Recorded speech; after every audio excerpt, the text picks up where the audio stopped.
Bora, vai começar.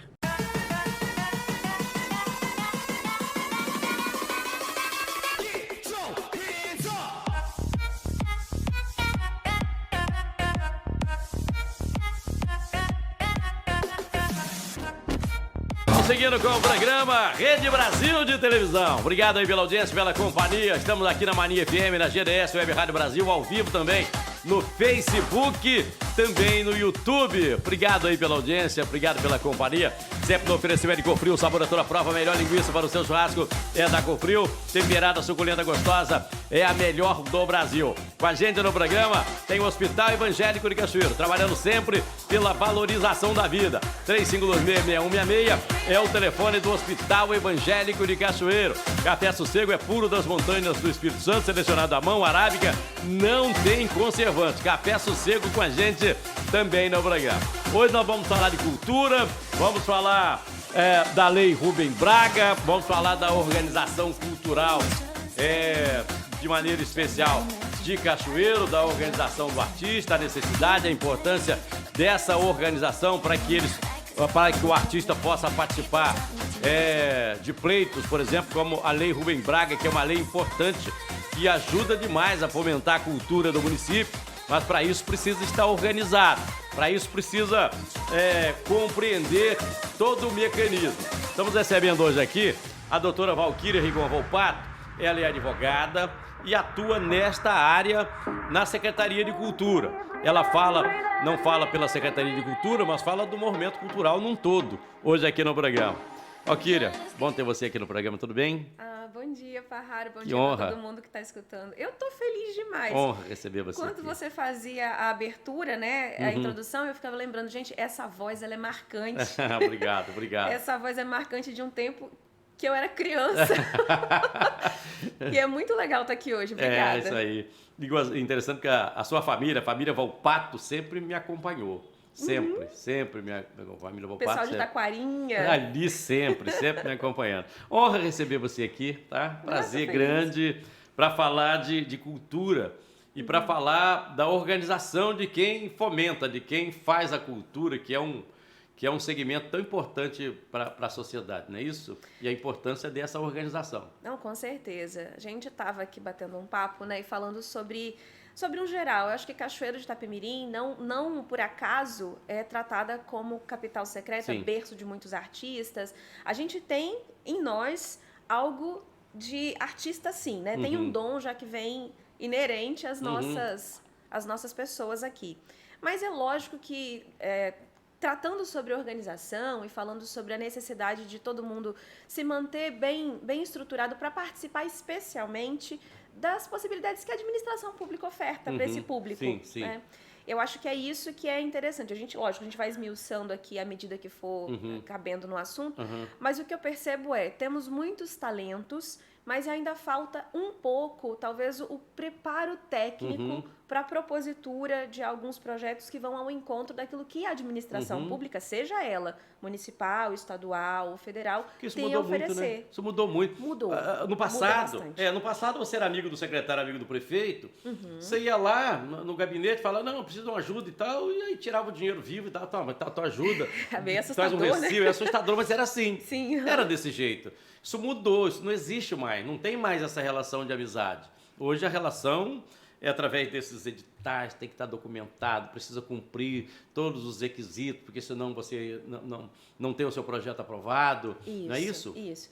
E essa parte, Barraro, é bom a gente tocar, porque no Brasil, de um modo geral, a gente presencia cenários de corrupção, problemas de dinheiro público que vão, assim, à deriva. Sim. E hoje, não é que não exista fontes de fomento, entrega de recurso para realização de projetos. Existe, mas é como você disse, passa por um instrumento legal, passa por regras, e essas regras são feitas para quê? Para prejudicar, para inibir? Não, para que a gente possa democratizar e fazer com que a entrega seja igualitária, para que todos tenham as mesmas condições de acesso. Mas será que é o meio cultural que não tem essa organização?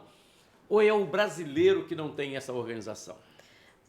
Eu acho que a gente tem que partir do princípio de que, assim, o brasileiro por si só já tem essa fama estranha, né, de deixar tudo para a última hora, de não conseguir se organizar. E talvez a classe artística, e olha que eu sou uma fã inconteste dessa classe, claro. inclusive me considero artista em alguns momentos da minha vida, eu acho que a gente precisa só entender o seguinte, que toda essa profusão de dons e talentos e coisa que a gente faz, ela precisa estar conciliada com a nossa auto-organização.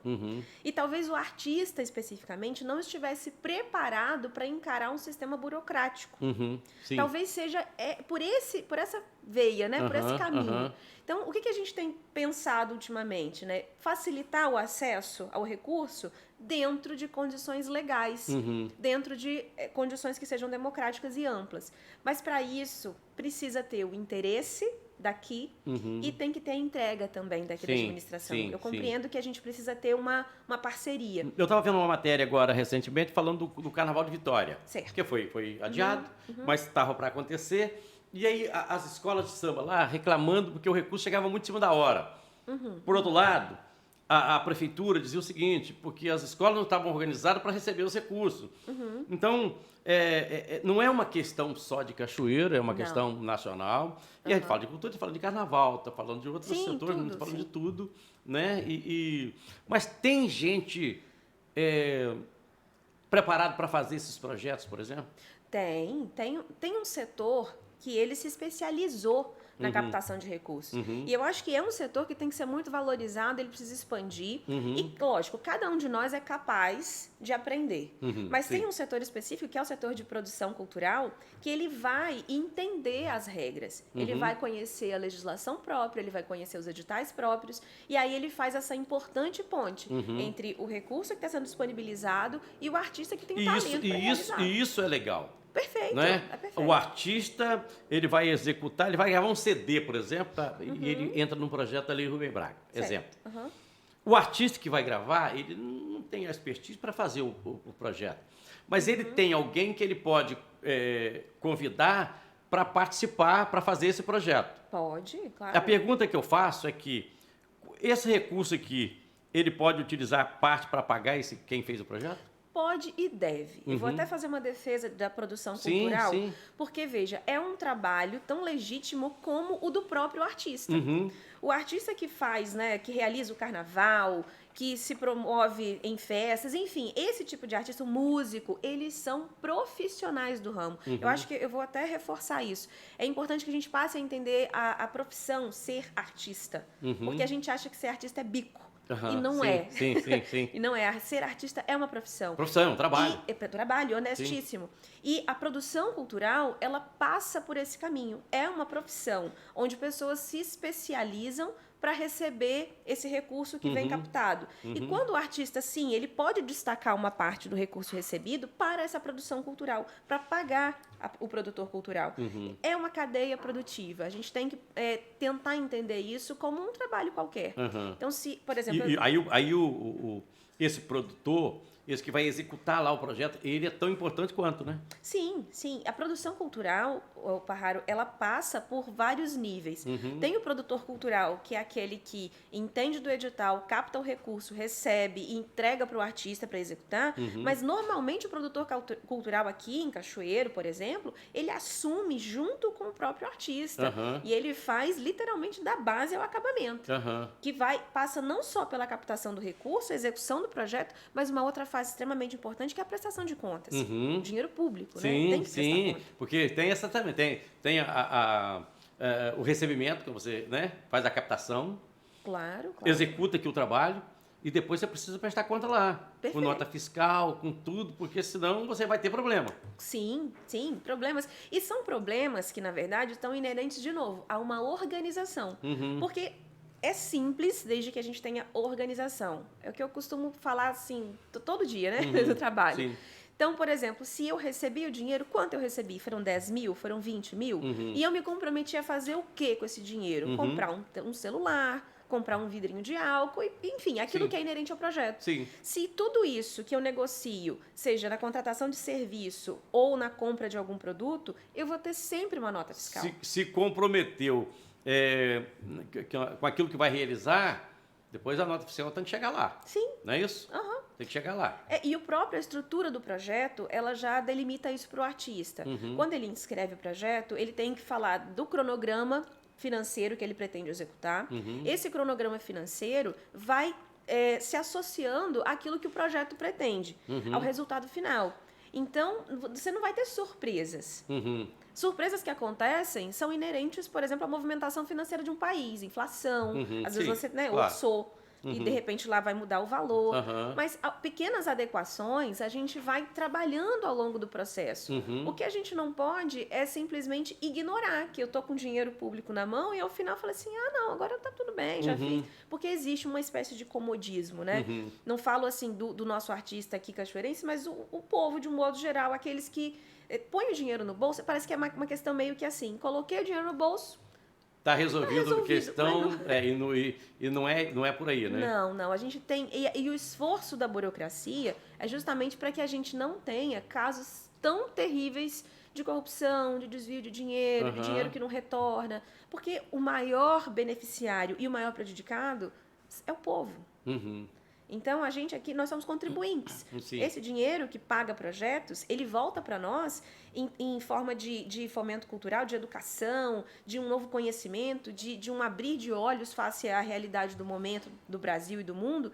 Mas a gente precisa entender que quem financia é o povo. É o povo, exatamente. É o contribuinte. E a gente estava falando aqui da questão da profissão do artista, né? Que é uma profissão e tem que ser tratado e respeitado como tal. E porque tem muito disso, às vezes as pessoas... Você faz o quê? Eu faço teatro. Não, mas você trabalha em quê? Isso é péssimo. É péssimo. Não, eu sou músico, eu canto. Não, você canta, mas você trabalha em quê? Tem muito disso. Terrível. Mas aí, voltando à questão da profissão, é importante lembrar que esse profissionalismo passa por esse caminho aí. Sim. Passa por essa organização. Totalmente, né? Totalmente. Não é, a profissão não é só subir no palco e fazer um bom trabalho. Passa por esse caminho aí. E aí, se não, às vezes não dá para fazer, ou não gosta de fazer, né? Convida alguém que capaz de fazer. Isso. E existem também outras metodologias que começam simples. Por exemplo, os microempreendedores individuais. Né? Existe um movimento, pelo menos assim, de nossa parte, enquanto setor cultural aqui na cidade. Você deixa para a gente falar isso depois do intervalo? Claro, rapidinho? Claro. Então não vamos falar disso, vamos falar especificamente do investimento da Lei Rubem Braga esse ano, né? Os projetos que estão, porque não foram todos aprovados, né? Estão lá para, não é isso? Em análise? Eles não foram para a análise dos avaliadores ainda, eles estão nesse caminho. Aí quero falar com você quais são os projetos e valores desses projetos e essa questão do MEI também, a gente fala depois pode ser. do intervalo. Rapidinho.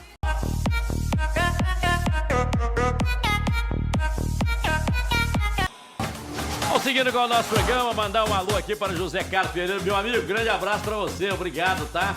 Tem também o José Carlos aqui, ó, ligado com a gente, tá? Sintonizado, meu irmão, obrigado aí, Jorge José, ligado com a gente, sintonizado, mandando um alô aqui pra turma, pro Fernando, abraço para o povo de Taquarinha, raiz da família Volpato, do meu amigo Ravete, obrigado, meu irmão, obrigado aí pelo carinho da audiência.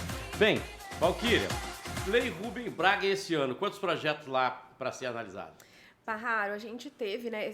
Esse ano foi uma atipicidade, a Lei Rubem Braga. Acho que a gente precisa esclarecer isso para ficar assim mais claro para todo mundo. O que acontece? A Lei Rubem Braga, anualmente, ela passa um valor que vai aumentando gradativamente com o exercício financeiro. Esse ano a gente está com um montante total de R$650 mil para distribuir em projetos. Sim.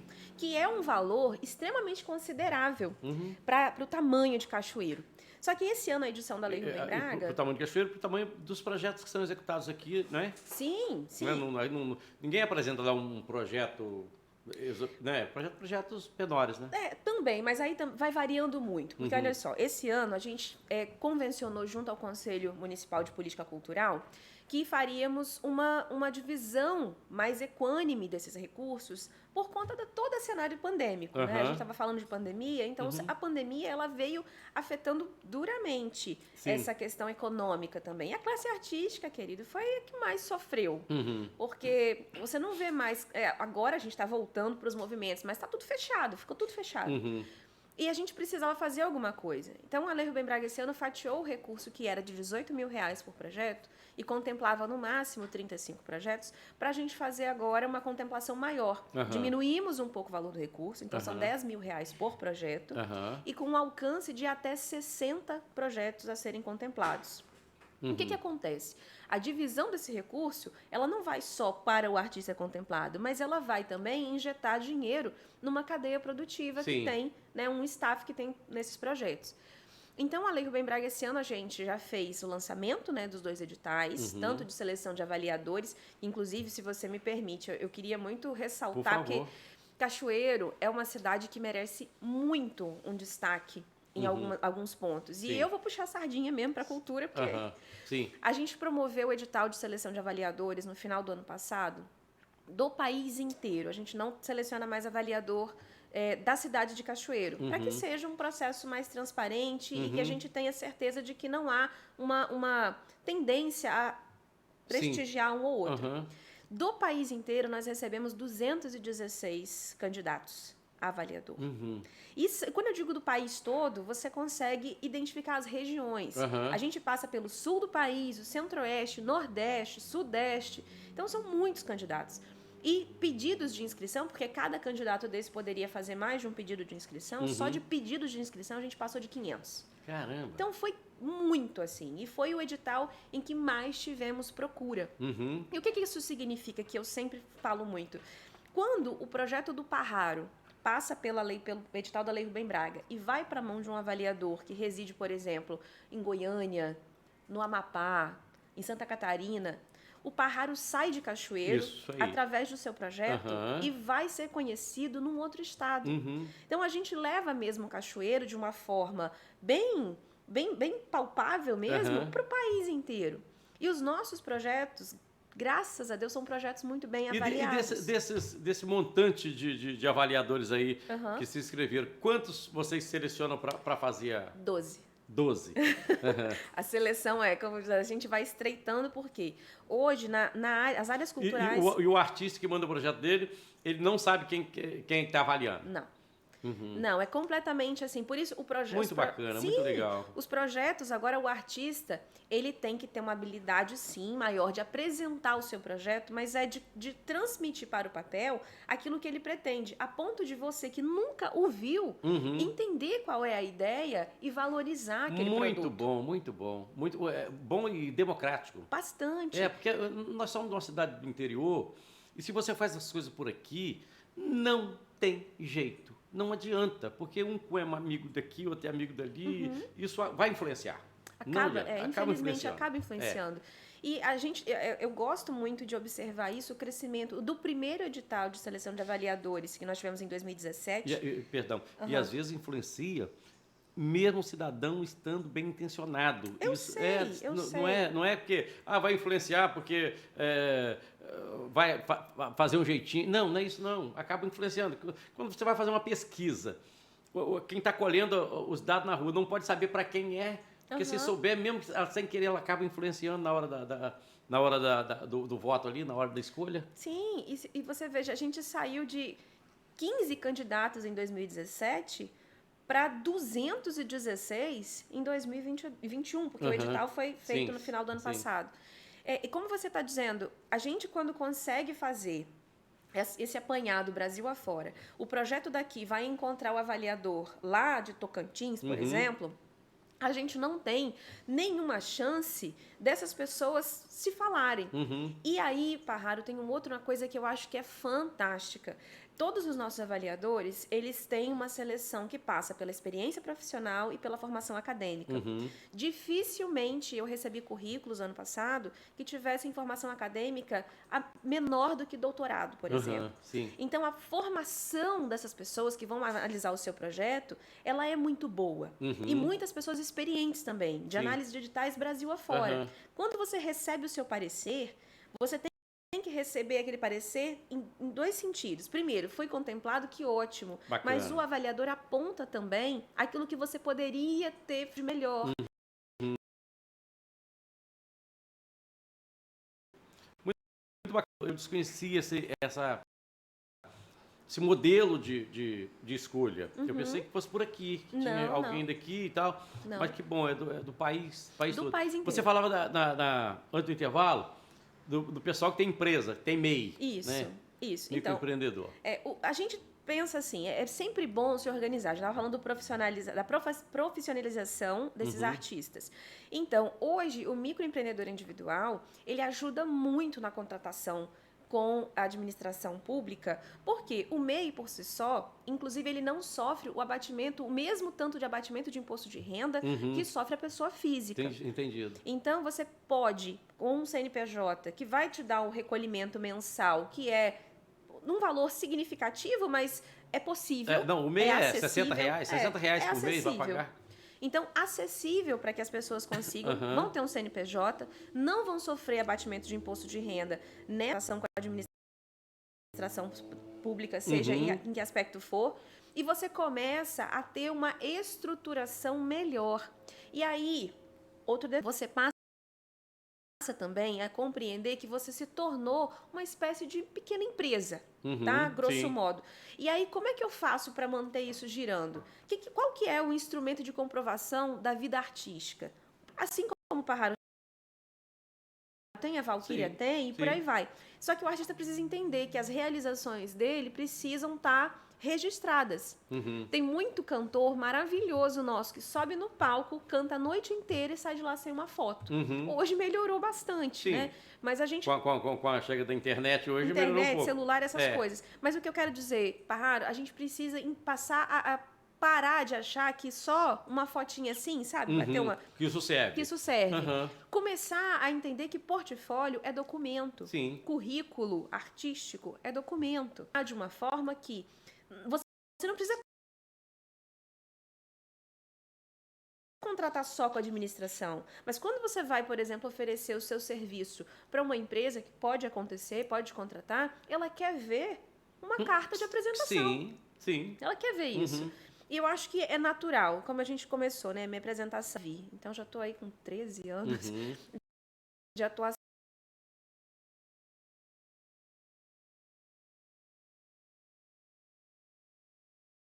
Né? Hoje eu presto serviço público e também sou sócia de um escritório junto com o doutor Bruno Pacheco. Acho que é bacana falar sobre isso. Então, para nós que atuamos no ramo do direito, na confecção de processo, a gente que consegue entender minimamente o que passa pelo mundo jurídico, vale esse conselho, esse aconselhamento, essa consultoria. Muitas vezes a gente, J pode te ajudar muito mais. Conta bancária, o artista acha que, não precisa, agora tem Pix, tem PicPay, sei lá o quê. Mas eu sei que são ferramentas tecnológicas que favorecem e muito, mas você precisa ter um registro, um lastro bancário. Não mais com a administração pública se você não tiver uma conta em seu nome. Então, são organizações mínimas da vida de cidadão. Ele vai receber, quando ele receber, vai receber na conta. Na conta. Ele não vai receber, vai sair na boca do caixa com cheque, com dinheiro na mão. Não é assim mais. Então, e também a prefeitura não vai fazer um Pix na conta do artista, entendeu? Você precisa ter uma conta bancária onde esse dinheiro vai entrar, porque é dinheiro público. Lembra que a gente falava sobre isso? O dinheiro público caminha, entra na sua conta bancária, lá tem um lastro, onde você vai depois fazendo o passo a passo dos seus gastos, das suas despesas com aquele dinheiro, e ao final você vai ter todos os seus extratos e comprovações de para onde foi esse dinheiro também. Quando você atua na área, você sente, você está aí há 3, 4, 5, está há 5 anos. Pelo menos. Por aí. Você sente um crescimento na organização do artista local? De verdade, sinto. Eu acho que depois da ascensão, pelo menos assim, nessa experiência de 5 anos, né?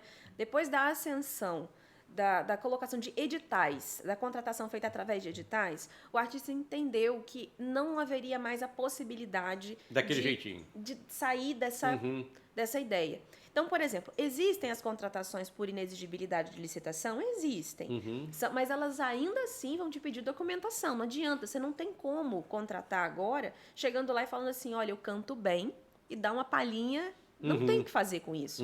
Você chega lá hoje, quais são as oportunidades que a gente tem para oferecer hoje em termos de editais? Se você acessar o portal da Prefeitura, lá em Transparência Editais e na Secretaria de Cultura e Turismo, existem editais que estão abertos lá, desde credenciamento de artista, que é um edital que é em biênio, Você pode se cadastrar e a administração contrata à medida que a necessidade surgir. E também outros editais agora que vão fazer jus às festividades do Carnaval. E aí a gente tem que compreender também Precisa compreender o edital, né? Você tem que pegar o edital, você precisa compreender, porque para você não fugir daquilo. Porque se você foge, você vai ser reprovado ali na frente. Porque o edital, a lei está ali no edital. Depois que o edital está ali, você pode questionar o edital. Antes, você pode até fazer esse questionamento. Sim. Mas o edital é ele que vai reger o que... Né? De que maneira você vai escrever, o que você pode se escrever. Lógico, Parraro. Procedimento, a gente tem que entender que é natural. Alguns procedimentos são naturais. A prefeitura lançou um edital da Lei Rubem Braga e eu tenho prazo para impugnar. Gente, se você não concorda, impugna. Isso é procedimento. Um edital fica aberto geralmente quanto tempo? A Lei Rubem Braga? 45 dias. 45 dias. Abriu 45. Nesses 45 dias, você pode questionar, é o tempo que você tem para escrever seu projeto? Então, veja só, o edital ele tem divisões que são o seguinte. Quando ele é lançado, ele abre com prazo para impugnação. E é padrão, isso é padrão. Porque as pessoas vão ter conhecimento da regra, falar, não, discordo, isso aqui está errado, tá... Enfim, aí ela tem um prazo para impugnar. Passado o prazo da impugnação, o edital vai continuar. Entendi. É o que vale. Sem alterações, exatamente. A não ser que a própria administração pública, que lhe é dado esse direito de reconhecer alguma inconsistência e corrigi-la. Daí em diante, esses 45 dias, o edital fica aberto para inscrições. E eu preciso ressaltar uma coisa também. A Lei Rubem Braga hoje, a gente conseguiu avançar. A gente não recebe mais a inscrição através de protocolo na Fazenda, como foi há muito tempo. A gente recebe por e-mail. Então, o artista não tem que sair de casa. Se ele tiver acesso à internet e um computador, ele protocola quantos projetos ele quiser e desejar da sua casa, no conforto do lar mesmo, assim. Então, a gente recebe 24 horas esses e-mails. As inscrições, elas ficam abertas da 0 hora, né? Do dia da abertura e vão até as 23h59 do dia do encerramento. Do encerramento. Então, eu quero agradecer muito sua vinda aqui. Pena que o nosso tempo acabou. Você esclareceu tanta coisa aqui. Foi bom demais receber você aqui. Tá? Nossa, prazer, eu adorei. Obrigado, Parraro, tá? de verdade. E sempre que a gente tiver oportunidade, muito vamos bacana. bater papo. Esclarecedor demais sua entrevista aqui. Tá? Que bom, obrigado, que amiga. bom. Obrigado. Você ligado aqui na Rede Brasil de televisão, muito obrigado. Hoje a conversa com ela veio aqui para falar, a Valquíria veio aqui para falar de cultura, esclareceu, clareou um monte de coisas pra gente. Muito obrigado aí pela sua audiência, obrigado pela sua companhia.